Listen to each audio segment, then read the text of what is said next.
매주 수요일마다 우리가 UCT 교리 문답을 살펴보고 있는데요. 오늘이 25번째 시간이죠. 총 52문이니까 거의 절반 정도 우리가 온 겁니다. 여러분, 지금까지 UCT 교리 문답 배우면서 어떠하셨습니까? 아마 어떤 분들은 어렵다라는 분들 계실 것이고, 어떤 분들은 유익하다라는 분들 계실 겁니다. 또 어떤 분들은 이미 아는 건데 다시 배우니까 지루하다라는 분도 계실 테고, 다시 배우면서 정리가 되는 것 같다라는 분도 계실 것입니다. 그래서 저는 이 시점에서 반 정도 왔는데 다시금 좀 우리의 주의를 환기시키고, 왜 우리가 이 시간에 교리 교육을 배워야 하는지, 왜 교리가 중요한 것인지에 대해서 잠시 말씀드리고 오늘 25문 살펴보도록 하겠습니다. 제가 얼마 전에 자녀 교육에 관한 신앙 서적을 읽었는데요, 제 눈을 사로잡는 한 문장이 있었습니다. 그 문장이 무엇이냐면, 우리가 자녀를 성경적으로 가르치지 않으면 세상이 우리 자녀를 가르칠 것이다. 다시 한번 말씀드릴게요. 우리가 자녀를 성경적으로 가르치지 않으면 세상이 우리 자녀를 가르칠 것이다. 우리 자녀들의 마음의 틀을 여러분 세워나가는 데 있어서 세상에게 선점당하지 말라는 것이죠. 성경적 진리와 교리를 가르쳐서 마음의 기초를 바로 세워나가라, 그런 내용이었습니다. 저는 이것이 우리 자녀들 뿐만 아니라 우리들 또한 마찬가지라고 생각을 합니다. 여러분, 우리가 예수님 믿고 구원받은 백성이 되었지만 우리 마음은 여전히 옛 습관에 사로잡혀 성경이 아니라 세상의 진리대로 살아갈 수 있다라는 것이죠. 또 말씀을 새롭게 배웠다 할지라도요, 세상이 어떻습니까? 우리를 가만히 냅두질 않죠.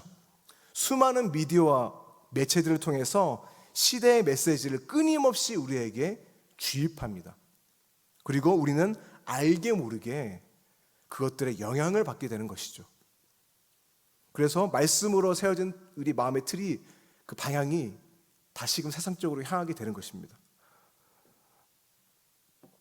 여러분, 이것은 마치 출애굽한 이스라엘 백성이 시내산에서 받은 그 말씀대로, 율법대로 살아가야 되는데 가나안 땅 문화에 동화되어져 가는 것과 같은 것이죠. 그래서 바울은 로마서 12장 2절에서 이렇게 말하고 있습니다. 너희는 이 세대를 본받지 말고 오직 마음을 새롭게 함으로 변화를 받아 하나님의 선하시고 기뻐하시고 온전하신 뜻이 무엇인지 분별하도록 하라. 그래서 여러분, 바라기는요, 매주마다 들어지는 이 수요 성경 공부 예배가 다른 어떤 시간이 아니라 하나님의 말씀과 교리를 배움으로써 우리의 마음이 새롭게 되고 변화를 받는 시간이 되기를 바랍니다. 하나님의 선하시고 기뻐하시고 온전하신 뜻이 무엇인지 우리가 알아야 하지 않겠습니까? 그래서 오늘도 말씀을 통해서 세대를 본받는 것이 아니라, 세상의 가르침을 따라가는 것이 아니라 성경의 교리로 다시금 돌아와서 우리의 마음을 세워나가는 시간이 되기를 바랍니다. 그래서 여러분, UCT 교리 문답을 보게 되면 총 3개의 파트로 이게 나뉘어져 있습니다. 제가 표를 준비했는데 이렇게 구성이 되어 있습니다. 1부, 2부, 3부 되어 있고요. 총 문답이 되어 있죠. 1부는 성부 하나님, 2부는 성자 하나님, 3부는 성령 하나님, 그리고 1부는 창조와 타락, 2부 구속, 3부 회복, 1부는 율법, 은혜, 성화, 이런 순으로 구별돼서 나누어주고 있습니다. 여러분, 이 그림 안에서 전체 구성을 이해하시고요, 오늘 문답을 살펴보았으면 좋겠습니다. 오늘 25문의 질문입니다. 제가 질문하도록 하겠습니다. 그리스도의 죽음은 우리의 모든 죄를 용서받을 수 있다는 뜻입니까? 우리 단문 함께 읽도록 하겠습니다. 시작. 그렇습니다. 그리스도의 십자가 죽음이 우리 죄에 대한 대가를 완전히 치렀기 때문입니다. 하나님은 은혜를 베푸셔서 그리스도의 의를 마치 우리의 것인 양 우리에게 전가하셨으며 더 이상 우리 죄를 기억하지 않으십니다. 아멘. 여러분, 그렇습니다. 오늘 우리가 배울 것은요, 성자 하나님의 구속의 은혜, 특별히 예수님의 죽음으로 인해 우리의 죄가 용서받았는데 우리의 모든 죄가 완전히 말끔히 다 용서받았다라는 것에 대해서 살펴보도록 하겠습니다. 세 가지로 나눠서 오늘 살펴볼 텐데요. 첫 번째는 먼저 인간의 죄에 대해서 살펴보도록 하겠습니다. 두 번째는요, 예수님께서 우리의 죄를 사하셨다? 이것이 무슨 의미인지 구체적으로 다시 한번 살펴보도록 하겠습니다. 그리고 마지막 세 번째는요, 이 교리가 우리의 삶에 어떠한 영향을 미치는지 살펴보도록 하겠습니다. 사실 오늘 문답 내용 모르는 사람 이곳에 아무도 없을 것입니다. 처음 듣는 분 아무도 없죠. 우리가 이미 다 아는 내용이라는 것입니다. 그럼 뭐 배울 필요 없겠네라고 생각하실 수 있겠지만, 여러분, 하나님의 말씀의 그 깊이에 대한 깨달음은 아마 각자 다를 것입니다. 그래서 바라기는 오늘 말씀 통해서 우리가 이미 안다는 진리지만 이전에는 알지 못했던 깨달음이 있기를 바라고요. 더 나아가서 아까도 말씀드렸듯이 로마서 12장 1절 말씀처럼 성령께서 말씀 듣는 우리 모두 가운데 역사하셔서 우리의 마음이 새롭게 되는, 또 변화가 되는 시간이 되기를 주님의 이름으로 축복합니다. 25문 함께 살펴보도록 하겠습니다. 여러분, 2006년에 미국의 과학 전문 잡지입니다. 사이언스라는 잡지에 어떤 논문이 실렸는데요. 제목이 이러합니다. 죄를 씻기, 위협받은 도덕성과 물리적 세척. 듣자마자 읽기 싫어지는 제목이죠. 그런데 이 논문에 맷베스 부인 효과라는 것이 소개되어져 나오고 있습니다. 여러분, 맷베스는 셰익스피어의 4대 비극 중 하나인 작품이죠. 여러분, 맷베스의 줄거리를 한 문장으로 짧게 요약하다면 이러합니다. 스코틀랜드의 무장 맷베스가 자신의 부인과 공모해서 자신의 성을 방문한 국왕을 살해하고 왕위에 오른 후에 파멸에 이르는 과정을 그리고 있는 게 바로 맷베스의 이야기입니다. 그런데 그 과정에서 맷베스 부인이 남편이 국왕을 살해하자 자기 손을 계속 씻으면서 사라져라, 이 저주받은 핏자국이여라고 하면서 중얼거리는 장면이 섬뜩하게 나옵니다. 실제 여러분, 맷베스 부인의 손에 피가 묻어있지 않았겠죠. 하지만 그게 묻어있다고 상상을 계속 하는 겁니다. 죄책감에 시달리는 거예요.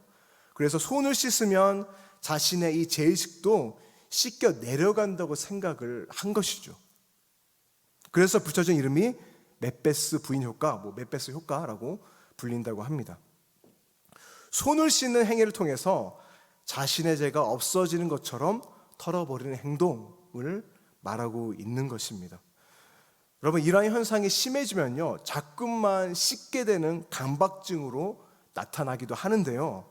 보통의 경우는요, 대부분 심리적으로 내 영혼이 더럽혀졌다라는 이런 느낌을 받으면 자신의 몸을 씻고 싶다는 욕구가 무의식적으로 나타난다고 합니다. 여러분, 이렇게 어떤 모양으로도 죄책감은요, 모든 인간들에게 나타나는 보편적인 현상이라는 것이죠. 죄를 저지르게 되면 여러분 어떠합니까? 아무렇지 않나요? 찔린다는 것이죠. 왜냐하면 여러분, 인간의 이 본성적으로 인간은요, 뭐가 옳고 뭐가 그르다라는 타고난 감각이 있습니다. 그게 바로 양심이죠. 그래서 양심에 어긋나는 행동을 하면 마음이 찔리는 거예요. 불편한 겁니다.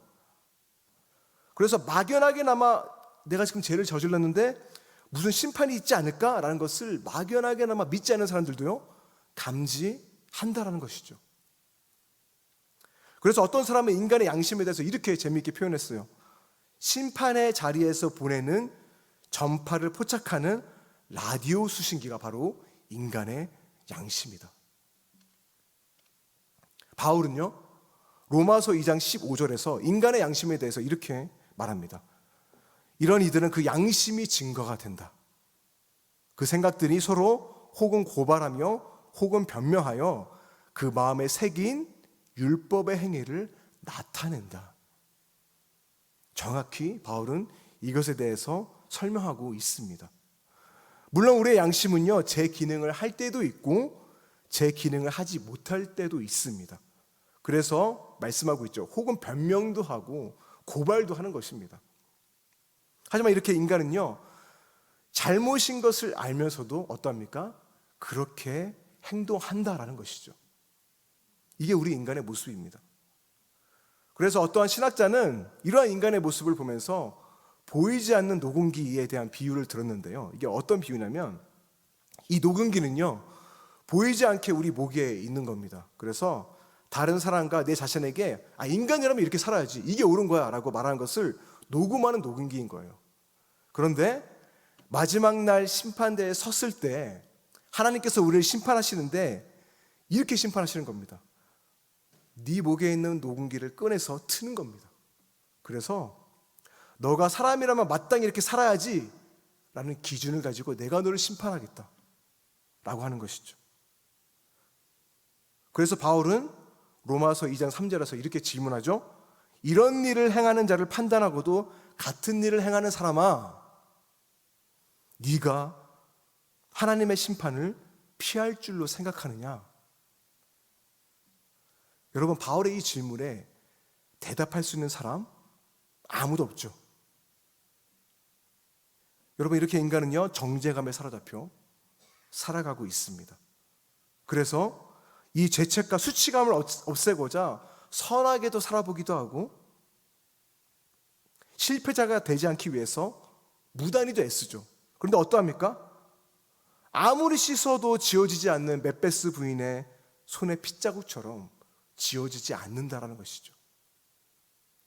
여전히 우리는 마땅히 되어야 할 존재가 되지 못하고 있다라는 내면의 목소리가 끊임없이 우리 마음 가운데 들려온다라는 것입니다. 그런데 오늘 우리가 읽은 고린도후서 5장 21절은 말합니다.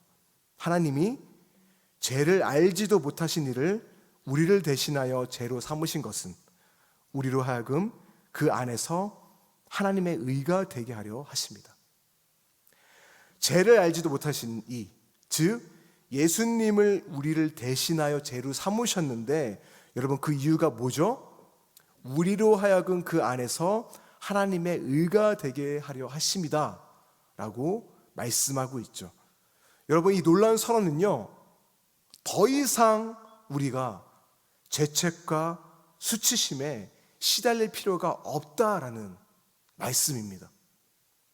너가 조금만 더 애쓰면 돼, 조금만 더 착하게 살아, 조금만 더 손을 씻으면 깨끗해질 거야 라는 말이 아니죠. 무엇입니까? 이미 넌 씻김 받았다, 넌 이미 하나님의 의다라고 말하고 있는 것입니다. 그리스도 안에서 우리는 하나님의 의가 되었기 때문에 이미 깨끗해졌어, 계속해서 손 씻을 필요 없어 라고 말씀하고 있는 것이죠. 만약 멧베스 부인이 이 말씀 들었다면 놀라서 질문했을 법한 질문이 오늘 25문의 질문이죠. 정말입니까? 그리스도의 죽음이 나의 모든 죄를 용서할 수 있다고요? 우리는 이렇게 대답해야 되죠. 네, 그렇습니다. 예수님의 죽음이 우리의 죄에 대한 대가를 완전히 치렀기 때문입니다. 그래서 하나님은 예수님의 의를 마치 우리 것이냐 여기시고 더 이상 우리 죄를 더 이상 기억하지 않으세요. 여기서 우리의 모든 죄를 치렀는데 어떻게 치르셨죠? 완전히 다 지불했습니다. 다 치르셨고요. 더 이상 그 이후에도 어떠합니까? 그것을 끄집어서 기억합니까? 아니죠. 절대로 그 죄를 기억하지 않는다라고 말씀하고 있어요. 이게 중요한데요. 여러분, 팀켈러 목사님의 말에 의하면 우리는 보통 이 말씀을 가지고 예수님이 우리를 위해서 이렇게 변호한다고 생각한다고 합니다. 어떻게 변호하냐면, 아버지, 이 영혼이 지금 이번 한 주간 살아가면서 하느님 앞에 저지른 죄가 있습니다. 하지만 좀 저를 봐서라도 한 번만 더 기회를 주세요. 그러니까 하나님이 말하는 겁니다. 내가 너를 봐서라도 한 번만 더 기회 줄게. 우리는 이렇게 생각을 한다는 거예요. 그런데 여러분, 이 이야기의 문제점이 무엇이죠? 아무리 이렇게 변호한다 한들 무죄 판결은 내려지지 않았다라는 거죠. 이것은 그저 판결을 지연시키는 것에 지나지 않습니다. 시간이 지나면 또 손을 씻어야 돼요. 그래서 우리에게 정말로 필요한 게 무엇입니까?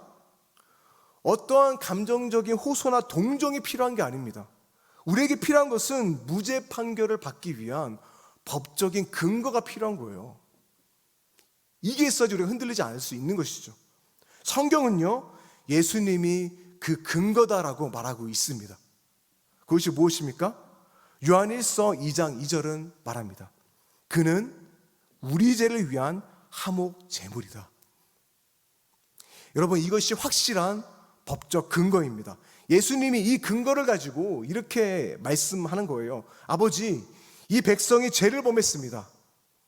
법은 죄의 값이 죽음이라고 정하고 있어요. 그러나 내가 그 죄값을 다 이미 치렀습니다. 나의 피와 나의 죽음의 증거가 여기 있습니다. 십자가에서 나는 이 죄들의 형벌을 완전히 다 받았습니다. 이것이 증거입니다. 그렇기 때문에 누군가 우리에게 같은 죄에 대해서 계속해서 죄값을 요구한다면요, 이것은 의롭지 못한 것이죠.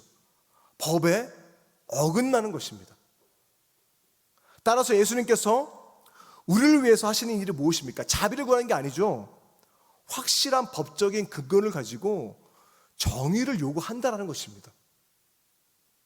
이것이 바로 예수님의 의가 우리에게 전가된다, 하나님의 의가 된다라는 의미인 것입니다.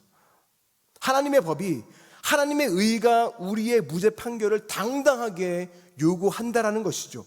여러분, 이것은 여지가 없고 흔들림 없는 확실한 판결입니다. 너 하는 거 봐서 내가 좀 용서할게, 이게 아니죠. 더 이상 손 씻을 필요 없어. 예수님의 확실한 근거를 가지고 여러분, 하나님께서는요, 우리의 죄를 더 이상 기억하지 않으신다라는 것입니다.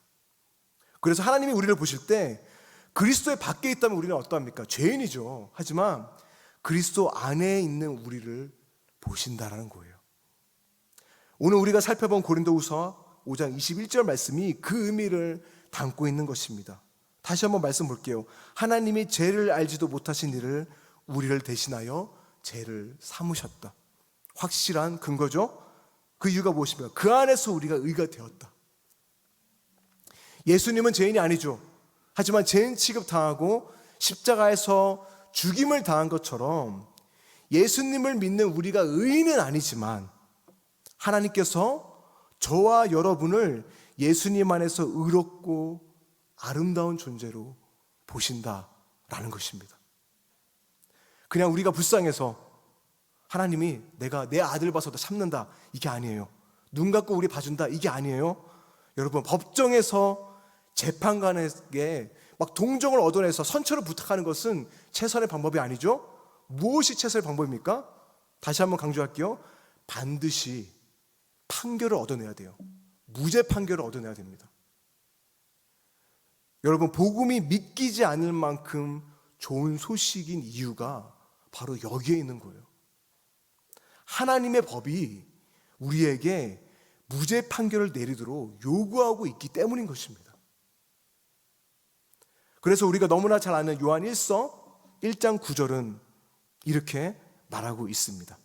만일 우리가 우리 죄를 자백하면 그는 미쁘시고 의로우사 우리 죄를 용서하신다. 자칫 우리는 이 구절을 이렇게 생각할 수 있어요.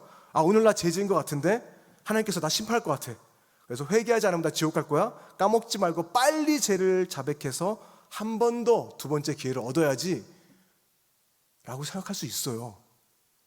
그런데 여러분, 이 구절에서 하나님이 우리의 죄를 용서하시는 이유가 뭐라고 이야기하고 있죠? 그가 미쁘시고 의로우사, 그분이 의롭기 때문에 우리를 용서한다라는 것입니다. 다시 말해서 우리를 용서하지 않는 것은요, 그분이 의롭지 않은 일이 된다는 것이죠. 로마서 1장 17절에서 바울은 그래서 이렇게 말하고 있죠. 복음에는 무엇이 나타나고 있죠? 하나님의 의가 나타나고 있다.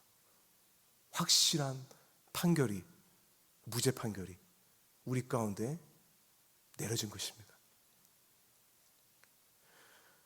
종교개혁가 마틴 루터는 수사였고 성경 연구자였고요, 교사였지만 복음을 깨닫고 회심하기 이전에는 하나님의 의라는 이 단어를 굉장히 싫어했다고 합니다. 하지만 루터는 아무리 열심히 올바르게 살아도 맷베스 부위처럼 아무리 씻어도 지워지지 않는 핏자국처럼 하나님 앞에 서면 내가 죄인이라는 느낌을 떨쳐내 버릴 수 없었다라고 고백하고 있습니다. 그런데 어느 날 루터가 의인은 믿음으로 산다 라는 말씀이 하나님의 의로 산다는 것으로 깨닫는 순간, 이제 나는 완전히 다시 새로 태어났다. 그리고 열린 문을 통해서 낙원에 들어섰다고 느꼈다라고 루터는 고백했다고 합니다. 예수님의 죽음이 우리의 모든 죄를 말끔히 씻어낸 것입니다. 성도 여러분, 여러분들은 이 복음의 진리를 알고 누리고 계십니까? 이와 관련해서 세 번째 주제를 살펴볼 텐데요. 이 진리가 과연 그렇다면 이 진리를 믿는 우리 가운데 우리의 삶에는 어떠한 영향을 미치는가에 대해서 한번 살펴보도록 하겠습니다. 여러분, 루터는 복음을 깨닫고요, 완전히 거듭나서 열린 문을 통해서 낙원에 들어섰다라고 이야기했죠. 그렇다면 똑같은 복음을 들었잖아요. 우리는 어떠합니까? 여러분들은 무엇을 경험하셨습니까? 위대한 설교가인 마틴 로이드 존스 목사님은 우리에게 있는 대부분의 문제들은 말씀에 담긴 진리를 깨닫지 못하는 데서부터 나온다라고 말했습니다. 그래서 어떤 사람들은 예수님 믿고 죄를 고백하고 선하게 살면 구원받지만 다시 죄를 지으면 그 죄를 고백하고 회개하기 전까지는 용서받지 못한다라고 생각합니다. 다시 말해서 예수님 믿지만 죄 지은 채 회개 못하고 죽어버리면 구원받지 못한다고 생각하는 거예요. 여러분, 이것은 하나님께서 과거와 현재의 죄만 용서한다라고 잘못 생각하는 거죠. 우리의 모든 죄가 용서받는다. 여러분, 이 의미가 무엇이냐면 과거와 현재뿐만 아니라 미래까지 모두 다 포함하는 겁니다. 그래서 말씀하잖아요. 내가 죄를 기억하지 아니하겠다. 바울은 로마서 8장 1절 2절에서 이렇게 선언하고 있습니다. 우리 함께 읽도록 하겠습니다. 시작. 그러므로 그리스도 안에 있는 자에게는 결코 정죄함이 없나니 이는 그리스도 예수 안에 있는 생명의 성령의 법이 죄와 사망의 법에서 너를 해방하였습니다. 아멘. 여러분, 잠깐 동안만 정죄함이 없는 게 아니라 더 이상 우리가 정죄함을 받는 일이 없을 것이다 라는 여러분 강력한 선언인 것입니다. 그런데 여러분, 우리가 이 진리를 잊게 되면요, 다시 말해서 이 진리로 우리의 마음의 틀을 세우지 않게 되면 우리는 매일매일 죄의식 가운데 살아가게 되는 것입니다. 복음을 안다고 하지만, 믿는다고 하지만 그 안에 기쁨이 없는 거예요. 그래서 어떻게 합니까? 맷베스 부인처럼 계속해서 손을 씻는 거죠. 무언가 부족한 거예요. 내가 괜찮은 사람에 가서 증명하기 위해서 끊임없이 애쓰고 노력해요. 그 안에 기쁨이 하나도 없어요. 아무리 써도 나는 부족해. 손에 묻은 죄책감이 사라지지가 않는 거예요. 그래서 이런 사람들은요, 비판에 대해서 굉장히 민감합니다. 그리고 너무나 쉽게 상처를 받고요, 예배를 들어도 기쁨이 없죠. 기도 들어도 확신이 없습니다. 기쁨이 없습니다. 찬양을 해도 겉으로만 찬양을 하지 내면의 기쁨으로 찬양하지 못해요. 왜 그렇습니까? 내가 완전히 받아들였다는 것을 깊게 깊지 못하는 겁니다. 혹시나 복음으로부터 멀어져서 이런 가운데 있는 분들이 있다면 여러분, 다시 한번 오늘 말씀 우리가 붙들기를 바랍니다. 하나님께서는요, 우리 모두의 죄를 다 용서하셨고 여러분에게 있어서 더 이상 정죄함은 없습니다. 내 말이 아니라 성경이 우리에게 선언하고 있는 것입니다. 계속해서 손 씻을 필요 없다라는 것이죠. 왜냐하면 그리스도 예수 안에 있는 생명의 성령의 법이 죄와 사망의 법에서 우리를 자유케 하셨기 때문인 것입니다. 여러분은 합법적으로 하나님께 받아들여진 사랑받는 주님의 자녀입니다. 하나님의 의가 그것을 인정하는데 그 누가 뭐라고 할 수 있겠습니까? 여러분, 그 흔들리지 않는 복음, 흔들리지 않는 구원 위에 서서 그 기쁨과 감격을 누리시기를 바랍니다. 그런데 혹자는 이렇게 말할 수 있어요. 하나님께서 죄를 다 용서한다고? 그러면 내 마음대로 살면 되겠네. 내 마음대로 막 죄짓고 내 마음대로 막 살아도 하나님 용서해 주시잖아. 여러분 그런 생각 안 해보셨습니까? 근데 여러분 만약 이렇게 진짜로 생각하고요, 실제로 예수님 믿는다고 하면서 아무런 변화 없이 막 죄짓고 살아가는 사람이 있다면요, 여러분 그 사람은 구원받지 못한 사람입니다. 복음을 믿지도 깨닫지도 못한 사람이라는 것이죠. 여러분 오늘 우리가 나눈 말씀은 죄를 쉽게 여기고 죄 지어도 괜찮다라는 것이 아니에요.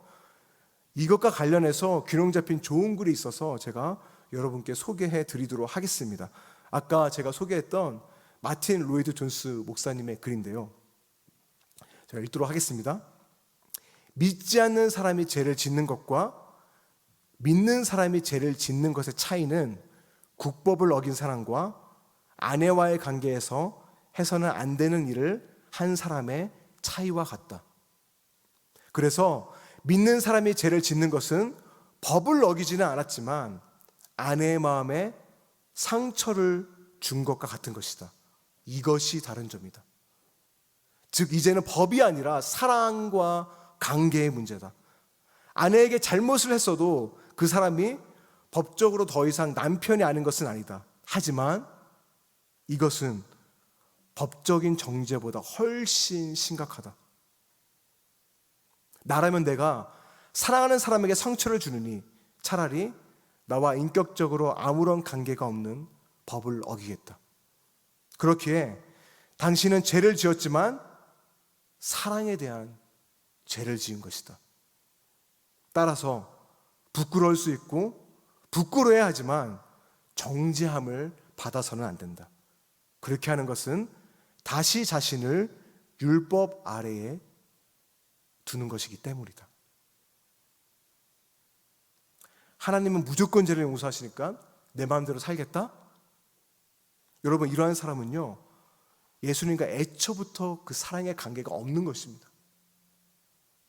은혜를 아는 사람이라면, 그 사랑을 아는 사람이라면, 우리가 받은 은혜가, 우리가 믿음으로 은혜를 받았지만 그 대가가, 그 사랑과 희생과 그 깊이와 너비를 아는 사람일수록요, 죄를 쉽게 여기는 게 아니죠.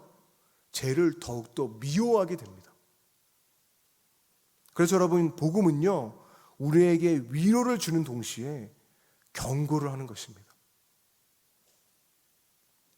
물론 여러분, 우리가 예수님 믿는다고 한 번도 죄를 짓지 않는 것은 아니죠. 죄와의 싸움에서 질 수도 있습니다. 이전보다 죄와의 싸움이 더 치열할 거예요. 왜냐하면 예전에는 그냥 넘어갔는데 하나님과의 사랑의 관계 안에 들어서니까 이게 죄가 불편한 거예요. 내 마음 가운데 죄가 너무나 불편한 겁니다. 성령의 소욕이 살아난 것이죠. 그래서 죄와의 싸움이 더욱더 치열해지는 것입니다. 하지만 여러분 기억하시기 바랍니다. 아무리 내가 죄 가운데 넘어졌다고 하더라도 하나님께서 주신 구원을 그 손에서 빼앗을 자가 아무도 없다라는 것입니다. 사랑하는 성도 여러분, 그렇기에 우리는 죄책감과 수치심에 사로잡혀서 더 이상 맵베스의 부인처럼 손을 씻을 필요가 없다라는 것이죠. 이미 예수님의 피로 깨끗하게 씻겼기 때문입니다. 이사야서 1장 18절은 말하고 있죠. 너희의 죄가 주홍 같을지라도 눈과 같이 희어질 것이요 진홍같이 붉을지라도 양털같이 희게 되리라. 그리고 이 예언은요, 정확히 갈보리 언덕 위에서 하나님의 아들 예수 그리스도께서 십자가에 달리심으로 단번에 이루어졌죠. 그래서 예수님께서는요, 숨을 거두시기 전에 이렇게 말씀하셨습니다. 내가 다 이루었다. 완전하게 하나도 남기지 않고 다 이루었다. 더 이상 너희가 구원받기 위해서 그 무엇을 보탤 필요가 없어. 더 나아지기 위해서 매일같이 손을 씻고 너 자신을 증명하기 위해서 불안해하며 애쓸 필요 없어. 내가 다 이루었어. 너는 내 안에서 이미 깨끗해 라고 말하고 있는 것입니다. 여러분, 이 감격을 담고 있는 찬송가가 바로 우리가 즐겨 부르는 찬송가죠.